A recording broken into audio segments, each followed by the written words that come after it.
لله الذي زين النبيين بحبيبه المصطفى سبحان اللہ ومن على المؤمنين بنبيه المجتبى سبحان اللہ الصلاة والسلام على سيدنا ومولانا محمد خير البراء سبحان اللہ وعلى آله وأصحابه المتأدبين بالتقوى سبحان اللہ أما بعد فأعوذ بالله السميع العليم من الشيطان اللعين الرجيم سبحان اللہ بسم الله الرحمن الرحيم سبحان اللہ فاذكروا آلاء الله لعلكم تفلحون سبحان اللہ صدق الله مولانا العظيم إن الله وملائكته يصلون على النبي يا أيها الذين آمنوا صلوا عليه وسلموا تسليما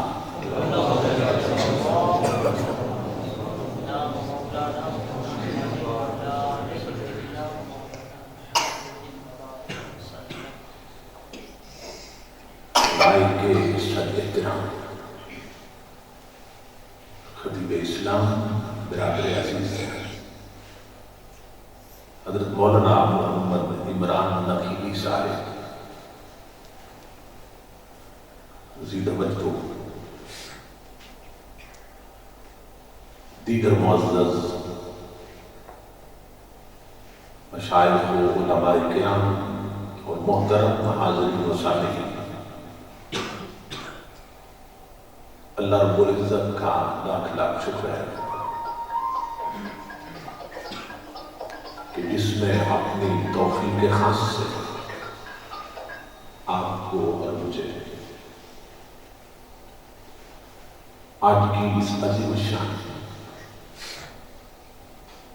عظیم المقاصد اور کثیر البرکات میلاد النبی کانفرنس میں حاضری کا شرف عطا کیا اور اپنا اور اپنے محبوب مکرم صلی اللہ علیہ وسلم کا ذکر پاک اور پیغام عظیم سننے اور سنانے کی توفیق عطا فرمائے۔ اس عظیم الشان پروگرام کے انعقاد پر میں آپ تمام حضرات کی خدمت بالعموم اور برادر عزیز محترم حنیف صاحب اور محترم وجاہت حسن صاحب اور ان کے جملہ رفقا اور معاونین کی خدمت میں بالخصوص دل کی عطا گہرائیوں سے ہدیہ تبریک و تعظیم پیش کرتا ہوں اور دعا کرتا ہوں کہ اللہ رب العزت دوستوں کی اس محنت کو اور ہم سب کی حاضری کو اپنی پاک بارگاہ میں قبول و منظور فرمائے۔ میں برادر عزیز محترم عاصم صاحب کا بھی شکر گزار ہوں کہ جنہوں نے دخالی سے ہمیں ساتھ دیا۔ اللہ رب العزت کے تمام بھائیوں کو، دوستوں کو اجر عظیم عطا فرمائے۔ خوش بخت اور خوش نصیب ہوتے ہیں وہ لوگ جنہیں اللہ رب العزت ایسی پاکیزہ محفلوں میں حاضری کا شرف عطا کرتا ہے کہ ان مجالس میں خود آیا نہیں جاتا بلکہ بلایا جاتا ہے۔ ہم دیکھتے ہیں بہت سے لوگ بہت قریب رہتے بھی نہیں آتے اور بہت سے لوگ بہت دور سے پہنچ جاتے ہیں، کئی بڑی عمر کے نہیں آتے مگر چھوٹی عمر کے بچے پہنچ جاتے ہیں، کئی امیر نہیں آتے مگر غریب پہنچ جاتے ہیں۔ اس کے سوا کچھ نہیں کہا جا سکتا کہ اللہ اور اس کے محبوب کی یہ بارگاہ اتنی بلند بارگاہ ہے کہ یہاں خود آیا نہیں جاتا بلکہ بلایا جاتا ہے۔ تو یہ بھی اصول ہے کہ جب بلایا جاتا ہے پھر نوازا بھی جاتا ہے۔ نبی اکرم صلی اللہ علیہ وسلم کا ارشاد گرامی ہے، اذا مررتم بریاض الجنۃ فارتعوا، کہ میرے غلاموں جب جنت کے باغوں میں جاؤ تو پھر اپنی خوراک لے لیا کرو، جب جنت کے باغوں میں جاؤ تو پھر اپنی غذا لے لیا کرو۔ اصحاب رسول نے حیران ہو کے پوچھا، وما ریاض الجنت یا رسول اللہ، یا رسول اللہ صلی اللہ علیہ وسلم اس دنیا میں وہ جنت کے باغ کون سے ہیں؟ تو نبی اکرم صلی اللہ علیہ وسلم نے جواب دیا، مجالس الذکر وفی روایت مجالس العلماء، فرمایا شریعت کے علماء کی محفل ہے اور اہل ذکر کی محفلیں ہی جنت کا باغ ہوتی ہیں۔ اس حدیث رسول کے مطابق اس وقت ہم جنت کے باغ میں ہیں، یہ باغ جنت ہے اور یہ دو ہی جنت ہے، اس لیے مسجد میں پروگرام ہوا ہے۔ حدیث پاک کا مفاد یہ ہے کہ اگر یہ پروگرام کسی جنگل میں رکھ دیا جاتا تو اتنے حصے کو جنت کے باغ میں تبدیل کر دیتا، اور مسجدیں ویسے ہی جنت ہے، تو جنت میں جنت بنا کے بیٹھے ہیں۔ کیونکہ ایک اور حدیث پاک میں ہے کہ کل قیامت کے دن جب اللہ رب العزت اس زمین کو ختم کرنا چاہے گا تو پہلے فرشتوں کو زمین پہ بھیجے گا اور انہیں حکم دے گا کہ جہاں جہاں مسجدیں بنی ہیں وہ سب ٹکڑے اٹھا کر میری جنت میں شامل کر دیے جائیں۔ جتنے حصوں پہ مسجدیں بنی ہیں زمین کے یہ ٹکڑے کر جنت کا حصہ بننے والے ہیں، جنت میں شامل ہونے والے ہیں۔ اس لیے بزرگ فرماتے ہیں کہ جو لوگ اپنا گھر چھوڑ کر اس جنت میں نہیں آتے، اپنی دکان چھوڑ کر اس جنت میں نہیں آتے، وہ لوگ پل صراط سے گزر کر اس جنت میں بھی نہیں جا سکیں گے۔ یہ ذہن میں رکھیے، اگر اس جنت میں جانا ہے تو پھر اس جنت میں آنے کی عادت بنائیے۔ اور دیکھ لیں کہ کتنے لوگ ہیں محلے میں جو 5 وقت کی نمازوں میں آتے ہیں، تو آپ کو اندازہ ہو جائے گا کہ کتنے لوگ ہیں جو جنت میں جانا چاہتے ہیں، کہ جو گھر چھوڑ کر، اپنی گپ شپ چھوڑ کر، حقہ چھوڑ کر، تاش کی بازی چھوڑ کر، ٹی وی چھوڑ کر، ٹچ موبائل چھوڑ کر اس جنت میں نہیں آتے، وہ قبروں سے اٹھ کر پل صراط سے گزر کر اس جنت تک کیسے جا سکتے ہیں؟ اس جنت میں جانے والے وہی ہوں گے اس جنت میں آنے والے ہوں گے۔ تو حدیث رسول میں صلی اللہ علیہ وسلم کہ وہ جگہ جنت کا باغ بن جاتی ہے جہاں اللہ اور اس کے محبوب کا ذکر ہوتا ہے۔ آج 15ویں صدی ہے، ہم جیسے گناہگار لوگ جس مجلس میں ذکر رسول کر لیں وہ جگہ جنت کا باغ بن جاتی ہے۔ تو سیدنا صدیق اکبر، فاروق اعظم، حضرت عثمان و علی رضی اللہ عنہ اور اصحاب رسول کی ان محفلوں کا مقام کیا ہوگا کہ جہاں صرف ذکر رسول نہیں ہوتا تھا، ذات رسول بھی ہوتی تھی۔ صرف ذکر نبی نہیں ہوتا تھا، ان کی محفلوں میں خود نبی بھی ہوتے تھے صلی اللہ علیہ وسلم۔ اصحاب رسول کی محفلوں کا مقام کیا ہوگا؟ تو یہ خوش بختی ہے ان لوگوں کی جو گھر چھوڑ کر مسجد میں آ بیٹھے. اگرچہ آج بارش کی شدت کے سبب بہت سے لوگ نہیں آئے، لیکن جنہوں نے آنا تھا اور جنہیں بلایا گیا دیکھنے وہ چھوٹے چھوٹے بچے آئے بیٹھے.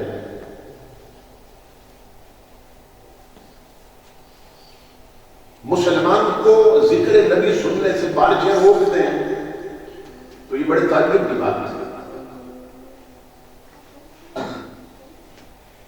3 جملے کبھی ہے اکٹھے لکھے جاتے ہیں اکٹھے بولے جاتے ہیں اور یہ یونیورسل ٹروتھ بن گئے، آفاق کی سچائی بن گئے. 3 جملے کہ یہ ہو ہی نہیں سکتا کہ پھول کھلے اور بلبل نہ پہنچے. یہ ہو ہی نہیں سکتا کہ پھول کھلے اور بلبل نہ پہنچے. یہ ہو ہی نہیں سکتا کہ شمع جلے اور پروانے نہ آئیں. اور تیسرا جملہ یہ تھا کہ یہ ہو ہی نہیں سکتا کہ ذکر مصطفیٰ ہو اور دیوانے نہ آئیں. تو جنہوں نے آنا تھا بارش میں بھی چلے آئے، کچے راستوں پر بھی چلے آئے، وہ موسم کی شدت میں بھی چلے آئے. جنہوں نے آنا تھا، جنہوں نے نہیں آنا تو نہیں آنا. تو یہ بڑی خوش بختی کی بات ہے. اس ڈر کی حاضری کو چھوٹی حاضری نہ سمجھا کرے. یہ بہت بڑا ڈر ہے، بہت بڑا ڈر ہے. کہ نبی اکرم صلی اللہ تعالیٰ علیہ وسلم فرماتے ہیں کہ انسان جب اللہ کے گھر میں آنے کے لیے اپنے گھر میں وضو کرتا ہے، تیاری کرتا ہے کہ نماز پڑھنے جانا، تو حضور کی حدیث پاک ہے من تبدع فاحسن الوضوء خرجت خطاياه من جسده حتى من تحت اظفاره. جب وہ وضو کرتا ہے کہ نماز پڑھنے جانا ہے، اللہ کے گھر میں جانا ہے، تو وضو کا پانی اس کے پورے جسم سے گناہوں کو کھینچ لیتا ہے.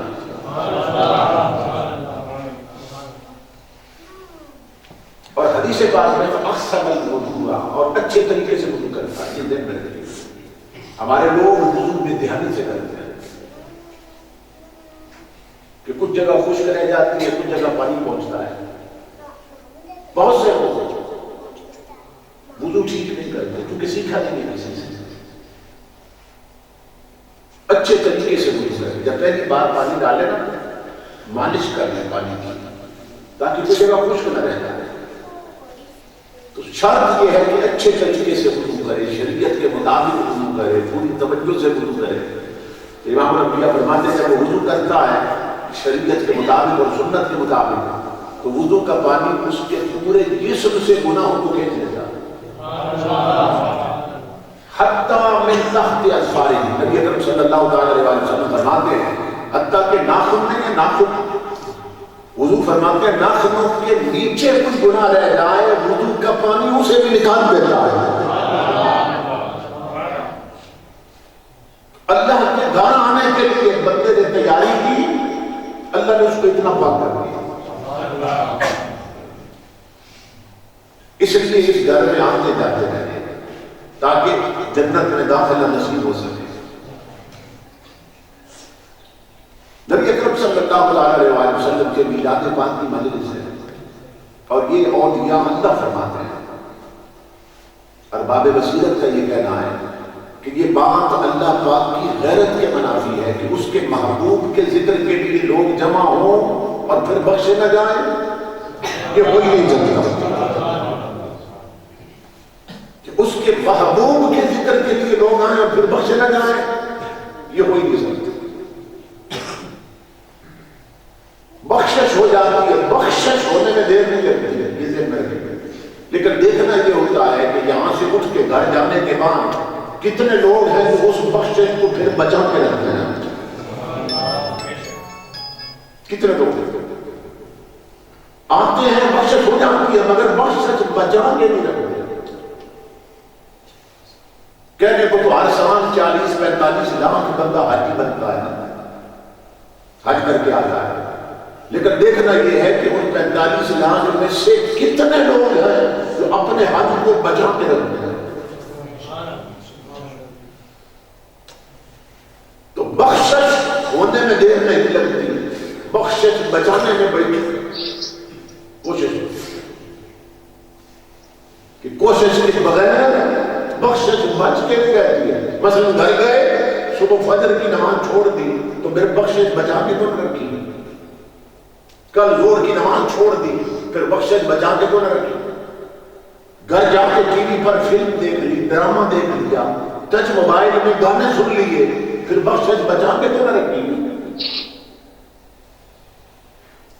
اس لیے یہ ذہن میں رکھیے کہ بخشش تو ہو گئی, مگر کتنے لوگ ہیں جو بخشش کو بچا کے رکھنے والے ہیں؟ وہ بہت تھوڑے ہیں. میں نے جو الفاظ تلاوت کیے ان میں اللہ رب العزت نے فرمایا کہ میری نعمتوں کا ذکر کرو تاکہ تم فلاح پا جاؤ. فاذکروا آلاء اللہ لعلکم تفلحون. لوگوں میری نعمتوں کا ذکر کرو, میری نعمتوں کی باتیں کرو, میری نعمتوں کو یاد کرو تاکہ تم فلاح پا جاؤ. فلاح کا معنی کیا ہے؟ تاکہ تمہارے دونوں جہاں سمجھ جائیں. میری نعمتوں کا ذکر کرو تاکہ دونوں جہان سمجھ جائیں. میری نعمتوں کی باتیں کرو تاکہ دونوں جہان سمجھ جائیں. حکم یہ دیا کہ اللہ کی نعمتوں کا ذکر کیا جائے. اور خبر کیا دی قرآن میں؟ وَإِن تَعُدُّوا نِعْمَتَ اللَّهِ لَا تُحْصُوهَا, کہ اگر اللہ کی نعمتوں کو کاؤنٹ کرنا چاہو گے, گننا چاہو گے تو گن نہیں سکو گے. انکاؤنٹیبل گنتی میں نہیں آتی. اللہ کی نعمتیں گنتی میں نہیں آتی ہیں. تو جو گنتی میں نہیں آتی ان کے لیے حکم دیا کہ ان کا ذکر کرو. تو توجہ طلب یہ بات ہے کہ جو گنتی میں نہیں آتی وہ ذکر میں کیسے آئیں گے؟ جن چیزوں کو آپ گن نہیں سکتے ان کا ذکر کر سکتے ہیں. جب گنتی میں ہی نہیں آتی تو ذکر میں کیسے آئے گی؟ تو جب ایسی صورتحال بن جائے تو علماء پھر راستہ تلاش کر کے دیتے ہیں کہ اللہ کے حکم پر عمل کیسے ہوگا. کہ جو گنتی میں نہیں آتی وہ حکم دیتا ہے ان کا ذکر کرو. اب تلاش کیا علماء نے کہ ان نعمتوں میں سے سب سے بڑی نعمت کون سی ہے کہ اتنی بڑی ہو اللہ کی بارگاہ میں کہ کریں اس ایک نعمت کا ذکر اور اللہ لکھ دے میرے بندے تو نے ہر نعمت کا ذکر کر دیا ہے. وہ سب سے بڑی نعمت کون سی ہے؟ تو وہ سب سے بڑی نعمت وجود مصطفیٰ ہے. وہ وجود نبوت ہے جو سب سے بڑی نعمت ہے. وہ آل ان ون ہے کہ اس ایک نعمت کا ذکر کر لو تو اللہ لکھ دیتا ہے میرے بندے تو نے ہر نعمت کا ذکر کر دیا. یہ ذہن میں وہ وجود محمدی. اس لیے یہ حضور نہ ہوتے تو کچھ بھی نہ ہوتا. یہ خود اللہ نے لایا. اللہ رب العزت نے فرمایا لولا لما خلقت الافلاک ولا اللوح ولا القلم ولا العرش ولا الکرسی ولا الدنیا. اے میرے حبیب اگر آنکھ نہ ہوتے تو میں زمین نہ بناتا, آسمان نہ بناتا, لوح نہ بناتا, قلم نہ بناتا. یہ لوح کیا ہے؟ تقدیر کی تختی, اس کو لوح کہتے ہیں. اور قلم کیا ہے؟ جس سے تقدیر لکھی جاتی ہے, قلم سے. اللہ فرماتے ہیں میرے حبیب آپ نہ ہوتے تو نہ تقدیر کی تختی ہوتی نہ تقدیر کا قلم ہوتا. تو یہاں یہ نقطہ سمجھ لیں کہ جس نبی کے صدقے میں خود تقدیر بن رہی ہے کیا اس کے کہنے پہ بدل نہیں سکتی؟ جس کے صدقے میں لوح بن رہی ہے, جس کے صدقے میں قلم بن رہا ہے, اس نبی کے صدقے میں کیا تقدیر نہیں بدل سکتی؟ بدل جاتا. حضور صلی اللہ علیہ وسلم کی امت کے ولی تقدیریں بدل کے رکھتے ہیں. حضور کا تو مقام یہ ہے نا کہ تقدیر خود بنی حضور کے صدقے میں, تختی بنی حضور کے صدقے میں, قلم بنا حضور کے صدقے میں, ہم سارے بنے حضور کے صدقے میں. کیونکہ اللہ رب العزت نے فرمایا لولا محمد لما خلقت آدم, کہ اگر محمد عربی نہ ہوتے تو میں حضرت آدم کو بھی پیدا نہ کرتا. حضرت آدم بھی پیدا نہ ہوتا اور ہم سب حضرت آدم کی اولاد ہیں. حضرت آدم نہ ہوتے تو پھر ہم میں سے کوئی بھی نہ ہوتا. تو جس نبی کے سبب سے ہم سارے پیدا ہوئے آج اسی کا میلاد منانا ہے.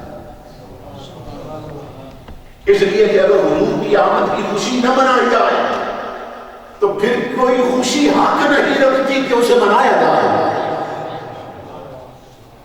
کہ جس نبی کی آمد پر انسان تو انسان گئے، جنگل کے جانوروں نے بھی خوشیاں منائی تھی. روایتوں میں ہے فرت وحوش المشرق الى المغرب والمغرب الى المشرق یبشر بعضهم بعضا، کہ جب حضرت آمنہ کے حجرے میں حضور پیدا ہوئے نا تو جنگلوں میں جو جانور تھے، جنگل کے جانور جو مغرب میں تھے وہ مشرق کی طرف دوڑے، جو مشرق میں تھے مغرب کی طرف دوڑے، اور جانور باغ باغ کے ایک دوسرے کو ملے اور یبشر بعضهم بعضا، اور جانور جانوروں کو مبارک دے رہے تھے. وہ مبارک ہو کملی والے تشریف لے آئے.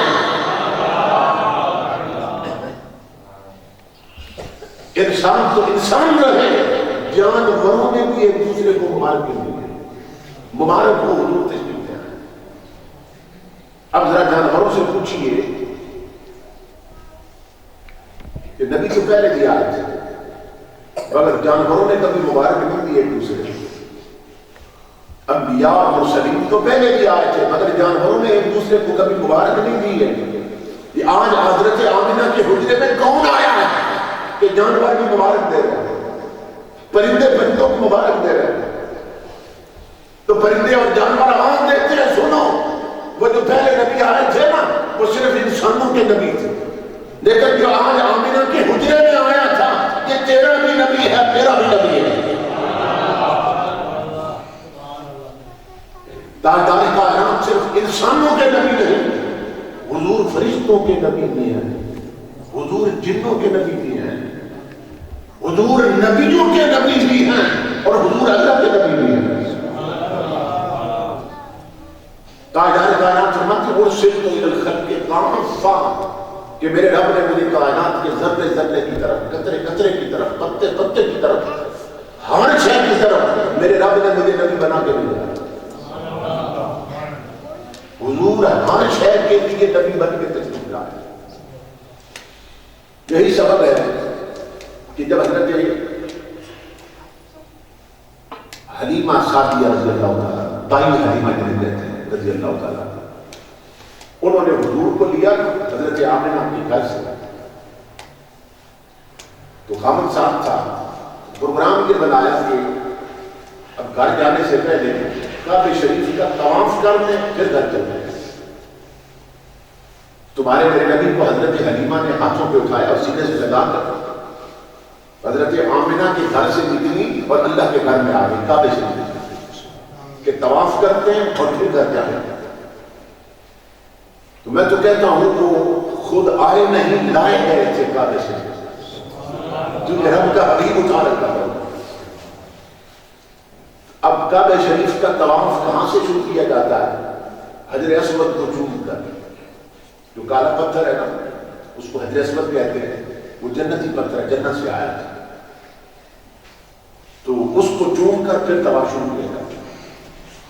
تو حضرت حلیمہ حضور کو ہاتھوں پہ اٹھا کر سینے سے لگا کر اپنے خامد کے ساتھ جب آئیں نا حجر اسود کی طرف، پتھر کی طرف، کہ اس کو چوم کر کعبے کا طواف شروع کرتے ہیں.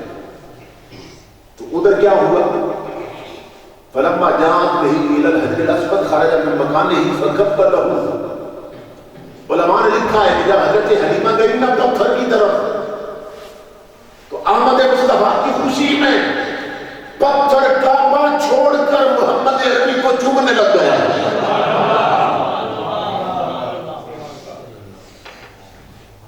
تاجدار کائنات کی آمد کی خوشی میں پتھر نے کعبہ چھوڑ دیا اور حجر اسود کعبے سے نکل کر محمد عربی کو چومنے لگ گیا، حضور کو چومنے لگ گیا. حالانکہ یہاں بڑے بڑے جاگیردار آئے تھے، وڈیرے آئے تھے، سرمایہ دار آئے تھے، مگر کسی کے آنے پر پتھر نے کعبہ کبھی نہیں چھوڑا تھا، حجر اسود نے کبھی کعبہ نہیں چھوڑا تھا. تو پوچھو حجر اسود سے کہ آج حلیمہ کے ہاتھوں میں کون آیا ہے کہ تم نے کعبہ چھوڑ دیا؟ تو پتھر بھی کہہ رہا ہے میں جانتا ہوں میرا بھی رسول آ رہا ہے. یہ صرف تمہارا نبی نہیں، یہ حضرت عصمت کا بھی نبی ہے، یہ کعبے کا بھی نبی ہے، یہ پوری کائنات کا نبی ہے جو حضرت حلیمہ کے ہاتھوں پہ آ رہا ہے۔ تو پتھر نے کعبہ چھوڑ کر محمد عربی کو چومنا شروع کر دیا، حضور کے بوسے لینے شروع کر دیا۔ نبی اکرم صلی اللہ علیہ وسلم جب اعلان نبوت کیا تو پھر حضور نے پتھر کو چوما، حضرت عصمت کو حضور نے بوسا کیا، گویا بتایا حضور نے کہ میں وہ جو بچپن میں آیا تھا نا، تو نے بوسے دیے تھے مجھے، 2-4 بوسے دیے تھے، ان بوسوں کا اب بدلہ تمہیں دے رہا ہوں، بدلہ چکا رہا ہوں۔ اور بدلے میں حضور نے کتنے بوسے دلوائے؟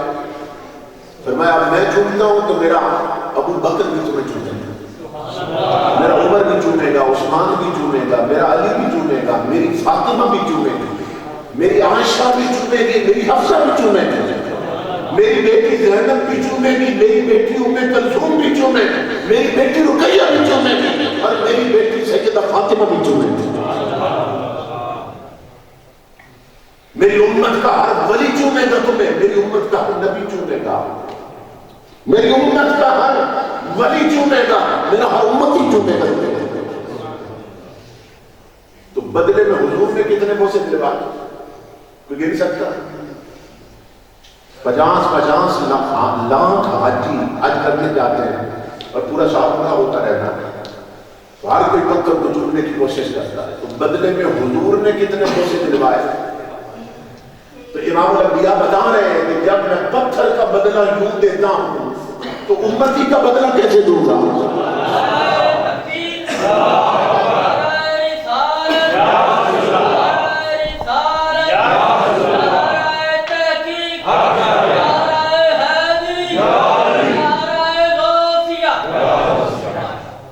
کہ ہم پتھر کا بدلہ بھی یوں دیتے ہیں، جس نے بچپن میں چند بوسے دیے تھے مجھے، اس کے بدلے میں بوسے کتنے دلوائے؟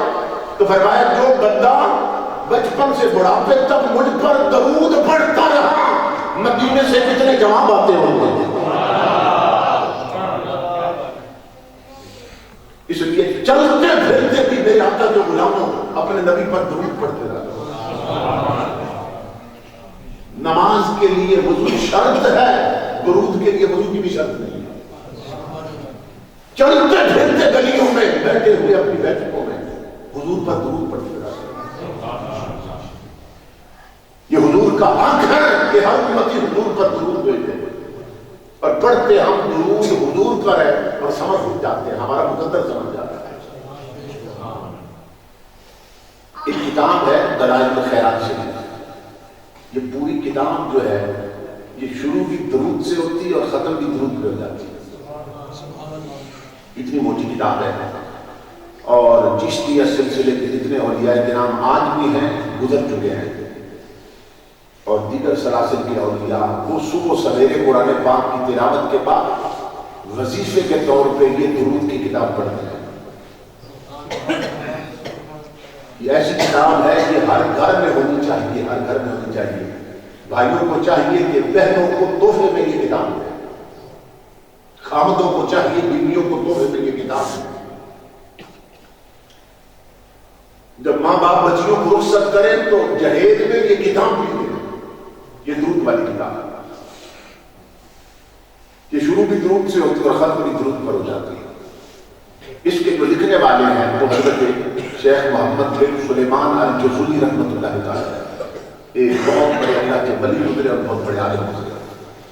ان سے پوچھا کسی نے کہ آپ کو خیال کیسے آیا کہ ایک کتاب ایسی لکھ دی جو ساری درود و سلام سے بھری ہوئی ہے؟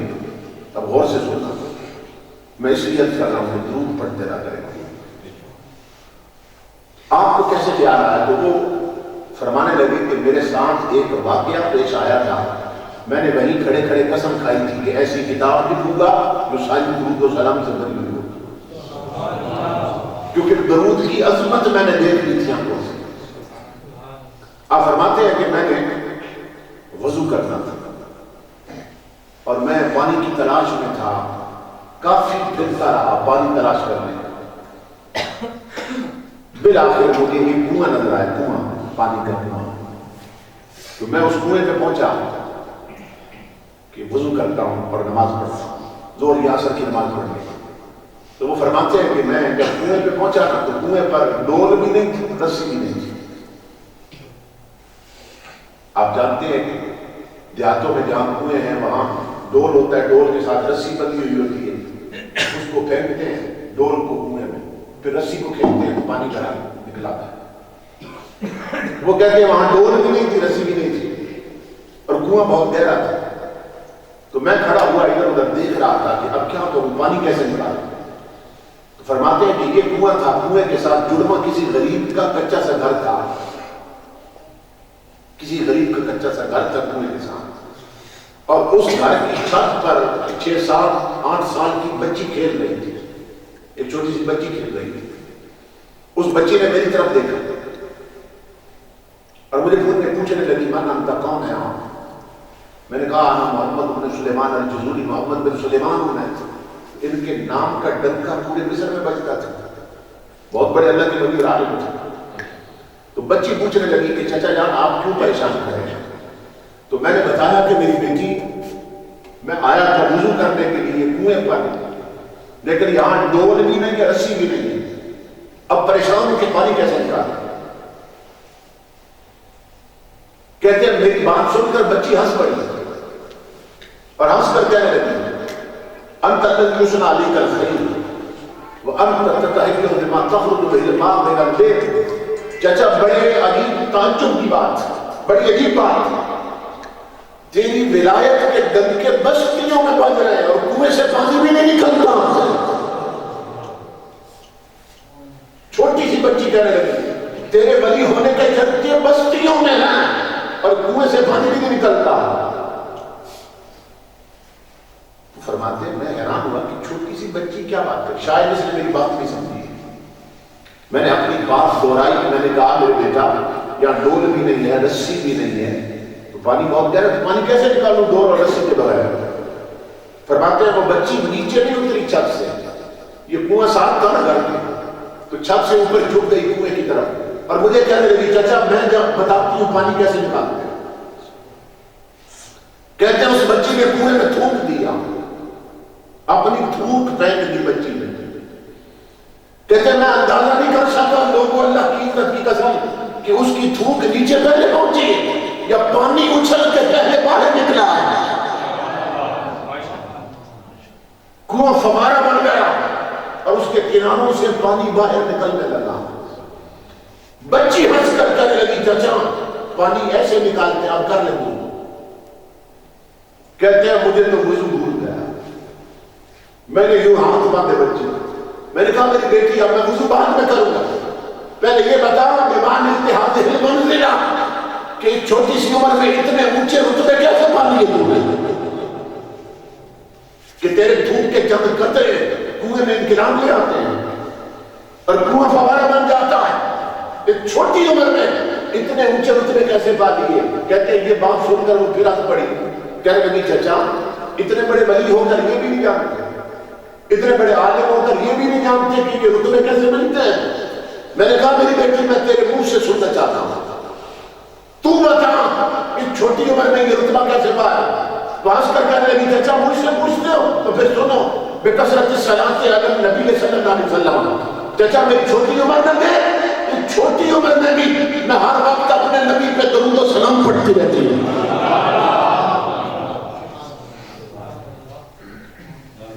میں کھانا نہیں کھاؤں تو اپنے نبی پہ درود پڑھتی رہتی ہوں. میں سہیلیوں میں کھیلتی ہوں تو اپنے نبی پر درود و سلام پڑھتی رہتی ہوں. اور چچا جو زبان ہر وقت مصطفیٰ پر درود پڑھتی رہے اور سلام دیکھتی رہے اس میں یہ تاثیریں آ ہی جاتی ہیں کرنے میں. کہتے ہیں کنویں سے پانی باہر گر رہا تھا، کناروں سے باہر جا رہا تھا. میں جب وضو کرنے لگا نا اس بچی نے پھر مجھے آواز دی، کہنے لگی چچا جانتے ہیں وہ کون ہے کہ جن پر درود پڑھ کے یہ رتبے ملتے ہیں جو تو دیکھ رہا ہے؟ میں نے کہا میں جانتا تو ہوں مگر لگتا ہے پہچانتی تو زیادہ ہے. میں تیرے منہ سے سننا چاہتا ہوں، بتا وہ کون ہے کہ جن پر درود پڑھ کے یہ رتبے ملتے ہیں؟ تو بچی کہنے لگی چچا وہ ہے اذا مشاق البر الاکفر تعلقت الوحوش باذیانه، چچا تو وہ ہے کہ اگر وہ کسی جنگل میں بھی چلے جائیں نا تو جانور جنگل کے جھاڑیاں چھوڑ کر اس کے دامن رحمت سے لپٹ جاتے ہیں. جنگل کے جانور جھاڑیاں چھوڑ کر بھی اس کے دامن کرم سے لپٹ جاتے ہیں، اس کی کالی کملی سے لپٹ جاتے ہیں. تو آپ فرماتے ہیں کہ پھر وہاں کھڑے کھڑے میں نے قسم کھائی تھی کہ اب ایسی کتاب لکھوں گا جو پوری درود و سلام سے بنی ہوئی ہوگی. اس کتاب کا نام کیا ہے؟ دلائل الخیرات شریف، اور یہ کتاب مارکیٹ میں ملتی ہے. اس لیے یہ کتاب خرید کر اپنے گھر میں رکھیں، بڑی برکت والی کتاب ہے. اور جو ضیاء القرآن پبلیکیشن والے ہیں انہوں نے چھاپی ہے، اس میں زیر زبر پیش کی غلطیاں نہیں ہیں. یہ ذہن میں رکھیں کہ جب بھی خریدے تو ضیاء القرآن پبلیکیشن والوں کی خریدیے. ضیاء القرآن یاد رکھیں، ان کی چھپی ہوئی یہ کتاب خریدنی ہے. تو اس کتاب میں وہ درود بھی لکھا ہے جو وہ بچی پڑھتی تھی. اس لیے میں بتا رہا ہوں کہ گلیوں میں چلتے پھرتے بھی عادت بنا لو حضور پر درود بھیجنے کی، سلام بھیجنے کی. امام الانبیاء فرماتے ہیں، حضور فرماتے ہیں کہ انی اسمع صلاۃ اہل محبتی وعارفہم، کہ جو درود محبت سے پڑھتے ہیں نا مجھ پر، میں ان کا درود خود سنتا ہوں اپنے کانوں کے ساتھ. جو مجھ پر درود محبت سے پڑھتے ہیں، ویسے تو یہ بھی ہے نا حدیث پاک میں، ویسے تو یہ بھی ہے کہ جو درود پڑھتے ہیں ہم حضور پر، نماز میں بھی پڑھتے ہیں اور اس کے علاوہ بھی پڑھتے ہیں، فرشتے بھی حضور کی بارگاہ میں مدینہ پاک میں حاضر ہوتے ہیں اور پہنچا دیتے ہیں. حدیثوں میں یہ بھی ہے. تو ہمارا درود فرشتے بھی لے جاتے ہیں، لیکن حضور خوشخبری دے رہے ہیں کہ جو محبت کے ساتھ مجھ پہ درود و سلام پڑھتے ہیں نا، ان کا درود میں اپنے کانوں سے خود سنتا ہوں اور اپنے ان غلاموں کو پہچانتا بھی ہوں کہ مجھ پر محبت سے درود پڑھتے ہیں. اس لیے درود کی عادت پڑھنا. تو نبی اکرم صلی اللہ تعالی علیہ وسلم کی آمد پر امام الانبیاء کے مطابق جنگل کے جانوروں نے بھی خوشیاں منائی ہیں اور ایک دوسرے کو مبارک دی ہیں. یبشر بعضهم بعضا، یہ لفظوں پہ غور کریں کہ جانور خبر نہیں دے رہے تھے کہ حضور آ گئے، خوش خبری دے رہے تھے کہ حضور آ گئے. خبر نہیں، خبر جو ہوتی ہے اس کے لیے ضروری نہیں ہوتا کہ جس کو دو وہ خوش ہو جائے، لیکن خوشخبری وہ خبر ہوتی ہے کہ جس کو دو وہ خوش ہو جائے. جس کو دو وہ خوش ہو جائے تو اس خبر کو خوشخبری کہتے ہیں.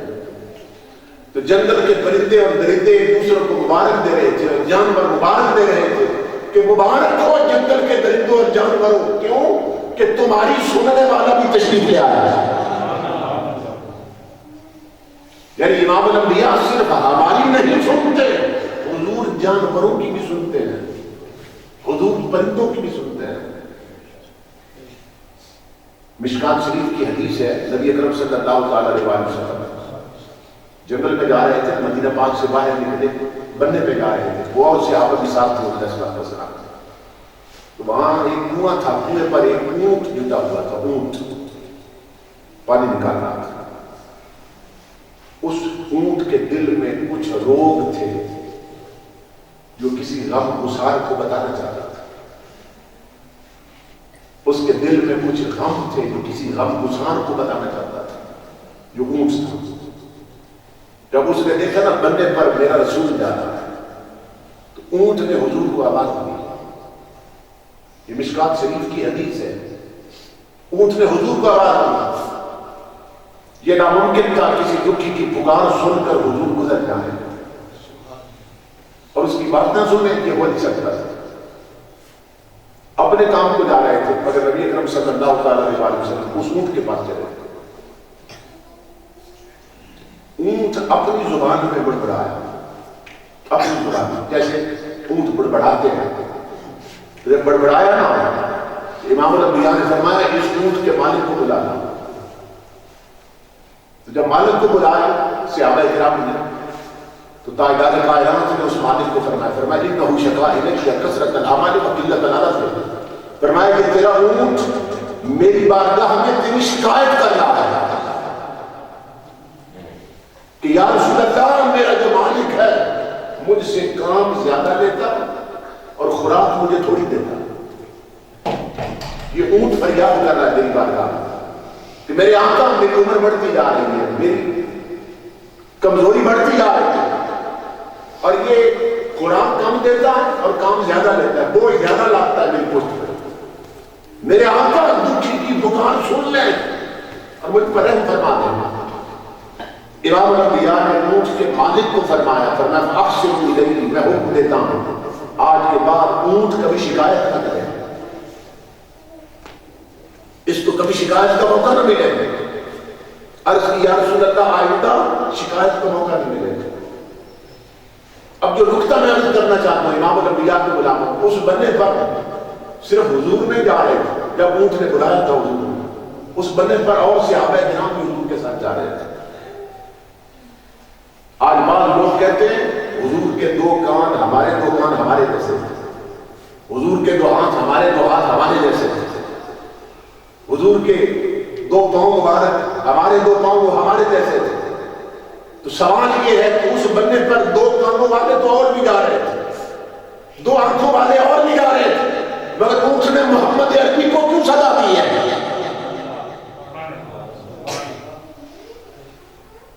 دو کانوں والے, دو ہاتھوں اور دو پاؤں والے اور بھی جا رہے تھے بندے پر, اونٹ نے صرف حضور کو کیوں بلایا؟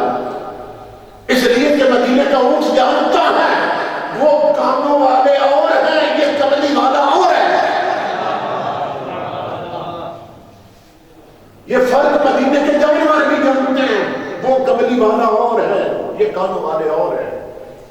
اس لیے صرف حضور کو آواز دیجیے. امام الانبیاء نے اس اونٹ کی فریاد سنی اور صرف فریاد سنی نہیں, فریاد رسی فرمائی کہ اونٹ کے مالک کو فرمایا اس کو کبھی شکایت کا موقع نہ دینا ہوگا, اس کی خوراک کا دھیان رکھنا اور اس کو کبھی تنگ نہ کرنا, اس کے ساتھ دوسرے سلوک کرنا. اسی طرح امام الانبیاء ایک بار خطاب فرما رہے تھے, ایک سیاسی جنگل سے گزرے ہیں, آ رہے تھے حضور کی بارگاہ میں خطاب سننے کے. درخت کی ٹہنی نیچے جھکی ہوئی تھی, اس پر گھونسلہ بنا, چڑیا کے دو بچے تھے. اس سیاسی نے نا وہ بچے اٹھا لیے اور یوں کر کے نا چھپا کر حضور کی محفل میں پیچھے آ کے بیٹھنے لگے سیاسی. تو امام الانبیاء نے فرمایا میرے سیاسی ابھی بیٹھنا نہیں, جس چڑیا کے بچے اٹھائے ہیں جاؤ بچے واپس پہنچا کے آؤ. اس نے عرض کی میرے آقا آپ کو خبر کیسے ہوئی؟ امام الانبیاء نے فرمایا میری چوکٹ کی طرف دیکھ, ان کی ماں فریاد لے کے آئی ہے. جنگل کی چڑیا جانتی ہے مدینے میں میرا فریاد رس رہتا ہے, میرا مشکل کجا رہتا ہے, میرا حاجت روا رہتا ہے. چڑیا بھی آئی حضور کی بارگاہ میں اور آپ کی عرض کرتی ہے کہ اے مدینے والے, اگر آپ کے ہوتے ہوئے میرا گھر اجڑ جائے, میرے بچے اٹھا رہا ہے, تو پھر میں کہاں جاؤں؟ تو چڑیا نے فریاد کی حضور کی بارگاہ میں, تو تاجدار کائنات نے اس کا گھر بھی لٹنے سے بچا دیا. اس لیے میرے آقا کے غلاموں اپنے نبی سے رفا دو. اور طریقہ کیا ہے کہ 5 وقت کے نمازی بن جاؤ, چلتے پھرتے ہوئے. دیکھو نا تلاوت قرآن ایک تو ہوتی ہے قرآن پاک دیکھ کر پڑھا جائے, روزانہ اس کی تلاوت کی جائے. جو لوگ قرآن پاک نہیں پڑھے ہوئے, کل شریف تو آتی ہے, قل هو اللہ احد اللہ الصمد لم یلد ولم یولد ولم یکن لہ کفوا احد. یہ تو اتنی تو آتی ہے ہر مسلمان, کیونکہ نماز میں ضروری ہے قرآن اتنا پڑھنا چاہیے. تو وہ چلتے پھرتے ہوئے تلاوت کی نیت سے بے شک 5 بار پڑھ لیں, بے شک 10 بار پڑھ لیں, 20 بار کل شریف پڑھ لیں, تو اس کے نامہ اعمال میں قرآن کی تلاوت کا ثواب لکھ دیا جائے. اب یہ تو کوئی مشکل بات ہے. اس لیے چلتے پھرتے ہوئے درود پڑھیں, قرآن پاک کی تلاوت کریں, کل شریف پڑھ کریں. جو بندہ امام الانبیاء فرماتے ہیں جو کل شریف پڑھ کر رہتا ہے اور کل شریف سے محبت رکھتا ہے, لیکن یہ کل شریف اسے ایک دن جنت میں لے جائے. ایک صحابی تھے وہ ہر رکعت میں نا کل شریف پڑھتے تھے, باقی قرآن بھی پڑھتے تھے, سورہ فاتحہ کے بعد، لیکن ساتھ قرآن شریف ضرور پڑھتے تھے۔ تو بعض صحابہ نے حضور کی بارگاہ میں عرض کی کہ یا رسول اللہ، یہ جو صحابی ہیں کہ اور بھی پڑھتے ہیں قرآن پاک کا حصہ، لیکن قرآن شریف ضرور پڑھتے ہیں ساتھ۔ تو امام الانبیاء نے اس صحابی کو بلایا، فرمایا تم یہ قرآن شریف کیوں پڑھتے ہو ہر رکعت میں؟ عرض کی یا رسول اللہ، میں اس قرآن شریف سے پیار کرتا ہوں، یہ قرآن شریف جو ہے نا یہ مجھے پیارا لگتا ہے۔ امام الانبیاء نے فرمایا حکم کا ادخلک الجنہ، کائنات نے فرمایا اس کی محبت تو کہ جنت میں لے جائے، اس کی محبت تجھے جنت میں لے جائے، اس لیے محبت سے قرآن شریف پڑھ کرو تو تلاوت قرآن کا ثواب مل دیا جائے، جو انٹینشن ہوگی، جو نیت ہوگی، اسی کے حساب سے ثواب مل دیا جائے۔ تو نبی اکرم صلی اللہ علیہ وسلم کی بارگاہ میں جانوروں نے فریاد کی، حضور نے ان کی بھی سنی، پرندوں نے فریاد کی، حضور نے ان کی بھی سنی۔ تو ہم تو اشرف المخلوقات انسان ہیں، اگر ہم فریاد کریں گے تو کیسے نہیں سنیں گے؟ حضور سنتے بھی ہیں اور فریاد رسی بھی کرتے ہیں اور دکھوں کو دور بھی کر دیتے ہیں۔ لیکن طریقہ یہ ہے کہ ہم اندر سے باہر تک حضور کے سچے غلام بننا ہے۔ امام الانبیاء شریعت کو اپنے تن پر نافذ کر لیں، اپنے من میں اتار لیں۔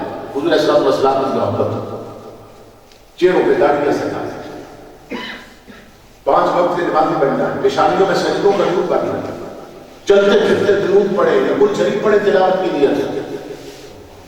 نبی اکرم صلی اللہ علیہ وسلم فرماتے ہیں کہ جب قرآن والا فوت ہوتا ہے، قرآن والا جو پڑھتا رہتا ہے، تلاوت قرآن کرتا رہتا ہے، تلاوت کی نیت سے قرآن شریف پڑھتا رہتا ہے، اور کوئی سنت آتی ہے وہ پڑھتا رہتا ہے، ایک آیت بھی آتی ہے تو تلاوت کی نیت سے وہی بار بار پڑھتا رہتا ہے۔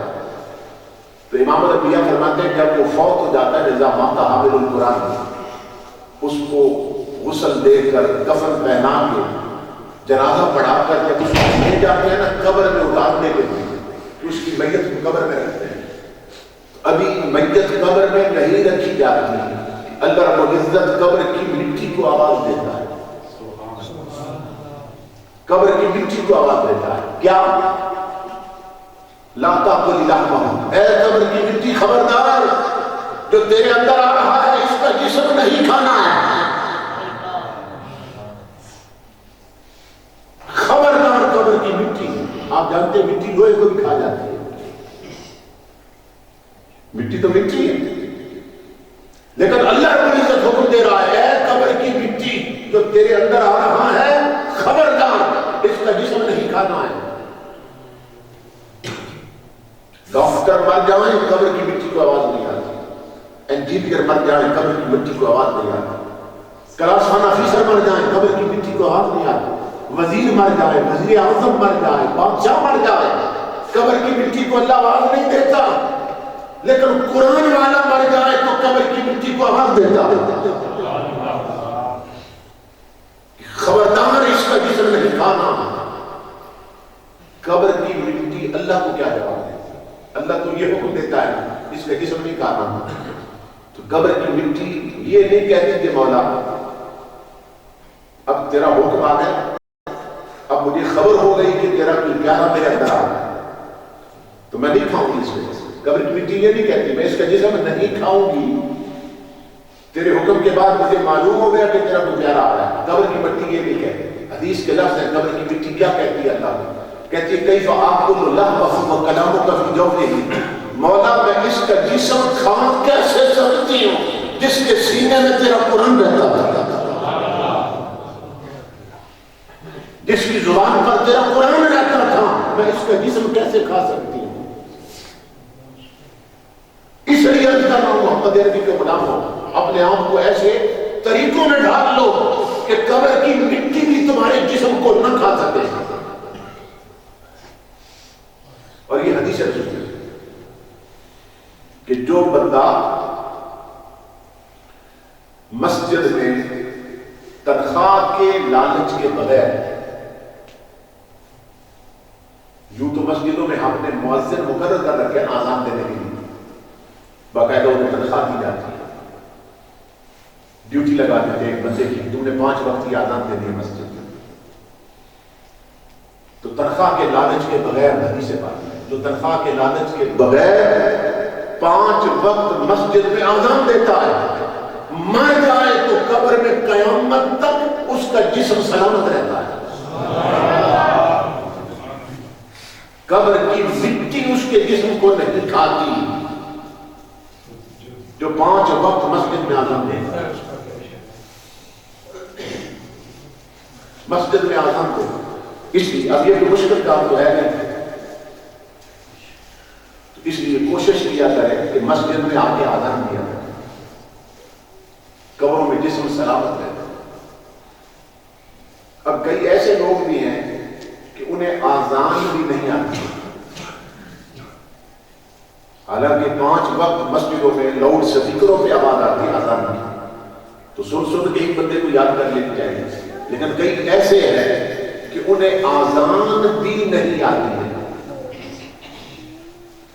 تو دوسری چیز حضور صلی اللہ علیہ وسلم نے فرمایا جو مسجد میں آ کے صفائی کرے نا، مسجد میں جھاڑو دیا کرے، مسجد کی صفائی کرے، مر جائے تو قبر میں قیامت تک اس کا جسم سلامت رہتا ہے۔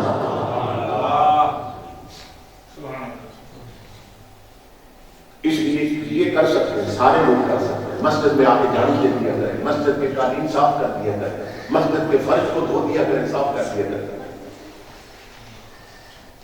اور یہ کرام تو یہ فرماتے ہیں کہ جس بندے کو گناہوں نے پریشان کر رکھا ہو، بہت زیادہ گناہ ہو گیا اس کے، اور سمجھتا ہو کہ گناہوں کی کالک سے من میلا ہو گیا اور اندر گندگی آ گئی، میرے من کے اندر گناہوں کی کالک لگ گئی، اور وہ چاہے کہ کئی سالوں کی کالک یہ چند ہفتوں اور مہینوں میں نکل جائے، تو اسے مسجد کی لیٹرینیں صاف کرنی چاہیے، مسجد کی ٹوائلٹیں صاف کرنا یہ اتنی بڑی عبادت ہے کہ جتنی گندگی وہ مسجد کی ٹوائلٹوں سے نکالے گا، اس سے زیادہ اللہ اس کے دل سے پھڑک کر دل کو چمکا دے گا۔ اور ہمارا حال کیا ہے کہ دیہاتوں میں تو لوگ اپنے جسم کی گندگی مسجدوں میں پھینکاتے ہیں، جسم کی گندگی کی مسجدوں میں پھینکاتے ہیں۔ دیہاتوں میں کیسا ہوگا؟ اس لیے مسجدوں کے جھاڑو بردار بن جائیں، کفش بردار بن جائیں، مسجدوں کے جھاڑو بردار بن جائیں، جھاڑو فلش بن جائیں، مسجدوں کو صاف رکھیں، مسجدوں میں آزانیں دیں۔ مٹی کو بھی ضرورت نہیں ہوتی کہ مسجد میں آزان دینے والا اور مسجد کے خادم اور صفائی کرنے والا کہ اس کے جسم کو کھا سکے۔ ان جلسوں کا مقصد یہ ہے کہ ہم اندر سے باہر کا وضو کے سچے ہو سکتے ہیں، اور آپ خوش نصیب ہیں کہ آپ کچھ موسم میں نہیں روک سکا، موسم نہیں روک سکا، بارشیں نہیں روک سکا، کیچڑ نہیں روک سکا، اور اللہ رب العزت نے آپ کو گھروں سے اٹھایا اور دوئی جنت میں بٹھا دیا۔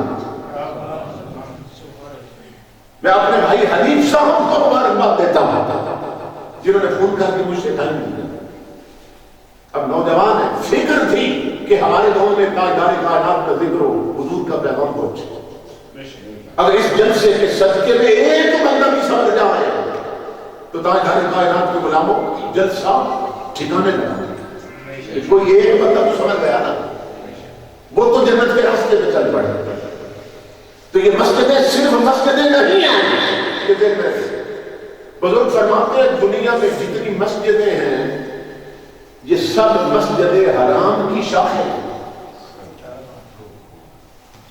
دنیا میں جتنی مسجدیں ہیں یہ سب مسجد حرام کی شاخیں ہیں، اور دنیا میں جتنے مزار ہیں یہ سب گنبد خضرا کی شاخیں ہیں۔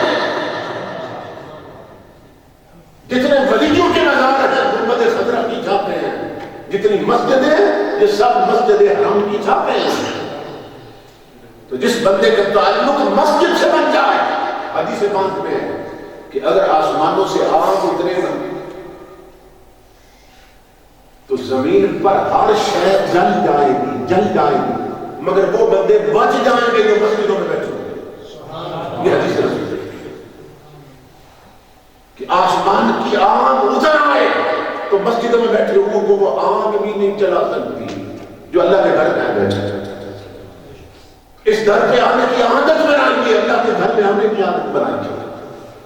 یا آزان دیں، جو مؤذن ہے اس کو کہہ دیں کہ آج آزان میں دوں گا، کسی ایک وقت کی عادت ہو. مسجدوں میں آگے جھاڑو دیں، مسجدوں کو صاف رکھیں، مسجدوں کی صفائی کریں، مسجدوں میں خوشبو سلگائیں. امام الانبیاء فرماتے ہیں کہ مسجدوں میں خوشبو سلگاتا ہے، جنت میں تو بعد میں جائے گا نا، اللہ اس کی قبر کو خوشبو سے بھر دیتا ہے. قبر ہی جنت کا باغ بنا دی جاتی ہے. جو مسجدوں میں خوشبو کا اہتمام کرتے ہیں، ایئر فریشنر دیتے ہیں، ایئر فریشنر گھروں میں لوگوں نے رکھے ہوئے ہیں، جب کوئی مہمان آنا ہو تو وہ سپرے کر دیتے ہیں، ایئر فریشنر دیتے ہیں، خوشبو مختلف قسم کی. تو مسجدوں میں بھی اللہ توفیق دے تو ایک دو ایئر فریشنر رکھ دیں، جب آئیں تو مسجد میں وہ خوشبو اس کا سپرے کر دیں، تاکہ اللہ کے گھر میں بھی خوشبو آنے لگ جائے اور قبر بھی خوشبودار ہو جائے. تو نبی اکرم صلی اللہ علیہ وآلہ وسلم کا ذکر 5 سننے والے اور سنانے والے تاجدار کائنات کے غلام سب اللہ رب العزت کی رحمت کے سائے میں آ جاتے ہیں. ایک بزرگ تھے، وہ ہر سال مکہ سے پیدل چل کے مدینہ پاک جاتے ہیں، اور آپ جانتے ہیں 300 میل کا سفر ہے مکہ سے مدینہ پاک. پیدل چل کے جاتے تھے اور کرتے کیا تھے؟ حضور کی جالیوں میں کھڑے ہو کے نا صرف السلام علیکہ یا رسول اللہ، حضور کو سلام کہہ کر پھر مکے واپس آ جاتے. ہر سال 300 میل کا لمبا سفر صرف اس لیے کرتے کہ اپنے آقا کو سلام دینے جانا. عمر بڑھتی ظاہر ہے ہر سال عمر کی تو بڑھ رہی تھی، تو جسم گھٹ رہا تھا، جسم کمزور ہو رہا تھا، تو 40 50 60 سال تک جاتے رہے سلام پڑھنے کے لیے حضور کو آقا کی بارگاہ. ایک سال ایسا آیا کہ اتنا بڑھاپا آ گیا اور کمزوری آ گئی، مدینہ پاک حاضر نہ ہو سکے. اپنے گھر کے کونے میں بیٹھ کر نا رو رہے تھے، پریشان تھے کہ ہر سال حضور کو سلام کہہ کے جاتا تھا عرض کرنے، اور اب بڑھاپا آ گیا، اس سال نہیں جا سکا، اس پر رو رہے تھے. تو ان کا کمر خوشبو سے بھر گیا اور کسی نے ان کے کاندھے اور موڈے پہ ہاتھ رکھا. جب پلٹ کے دیکھا تو کملی والے سامنے جلوہ گر، اور امام الانبیاء نے فرمایا تو نہ آیا تو ہم چلے آئے.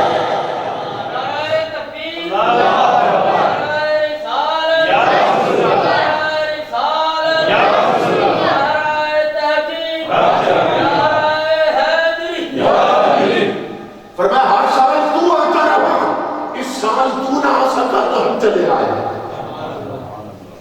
تو تاجدار کائنات یوں نبھاتے ہیں کہ اگر کوئی حضور کا وفادار بن جائے، کوئی تاجدار کائنات سے وفا کرے، تو امام الانبیاء فرماتے ہیں جو ہم سے نبھائے گا ہم اس سے نبھائیں گے. یہاں تک حضور نے فرمایا جو ہمارے جنازوں میں آئے گا ہم اس کے جنازوں میں جائیں گے، جو ہماری آمد پر خوشی منائے گا ہم اپنے اس غلام سے خوش ہوں گے. آج یہ مجلس کے چھوٹے چھوٹے معصوم بچے اتنی سردی میں یہاں آئے بیٹھے ہیں، آج کی مجلس تو انہی کے صدقے میں قبول ہو جائے گی اور ہر شخص کی حاضری قبول ہو جائے گی. امام الانبیاء کے علماء ان چھوٹے چھوٹے بچوں کو عادت بنائیے کہ مسجد میں ساتھ لے کے آئیں، تاکہ جب یہ بڑے ہوں تو ان کے پاؤں عادی بن چکے ہوں مسجدوں کے راستوں پہ چلنے کے. انہیں قرآن شریف پڑھائیے اور انہیں کہیں کہ میرے ساتھ چلتے ہوئے گلیوں میں قرآن شریف پڑھتے ہو، درود پاک پڑھتے رہو. تو یہ چیزیں ہمیں حضور کے قریب کرتے ہیں. ورنہ آج جو ہمارے ملک میں جو ٹی وی چینل ہیں سوائے مدنی چینل ہیں، مدنی چینل کو چھوڑ کر جتنے چینل ہیں سب بے حیائی پھیلا رہے ہیں. فلمیں چل رہی ہیں، ڈرامے چل رہے ہیں، ڈانس ہو رہے ہیں، رقص ہو رہا ہے. آپ نے ننگے جسم لے کر لڑکیاں رقص کر رہے ہیں. سوائے مدنی چینل کے ہر چینل بے حیائی پھیلا رہا ہے. میرے آقا کے غلاموں، اگر ہم نے ان بچوں کو نہ سنبھالا اور ان کی گدی میں حضور کا عشق نہ ڈالا اور انہیں تلاوت قرآن کا عادی نہ بنایا، انہیں درود کا عادی نہ بنایا، تو یہ ہمارے بچے بھی جہنم کے راستے میں چل پڑیں گے. یہ بھی گانے اور فلمیں اور ڈرامے دیکھتے اور سننے کے عادی ہو جائیں گے. اور امام الانبیاء فرماتے ہیں من جلس الی قیلۃ یسمع منہا، جو بندہ کسی گانے والی کا گانا سنتا ہے نا، یا ٹریکٹروں پہ گانے ہیں، رکشوں پہ گانے ہیں، سزوکیوں میں گانے ہیں، ٹرکوں پہ گانے ہیں، بسوں میں گانے اور فلمیں چل رہے ہیں، ہوٹلوں پہ جاؤ تو گانے چل رہے ہیں، ٹچ موبائلوں میں گانے بھرے ہوئے ہیں، تو تمہارے میرے نبی فرماتے ہیں کسی نے کسی گانے والی کا گانا سنا، کل جہنم کی آگ میں سیسا پہ ہلا کر اس کے دونوں کان آگ سے بھر دیے جائیں۔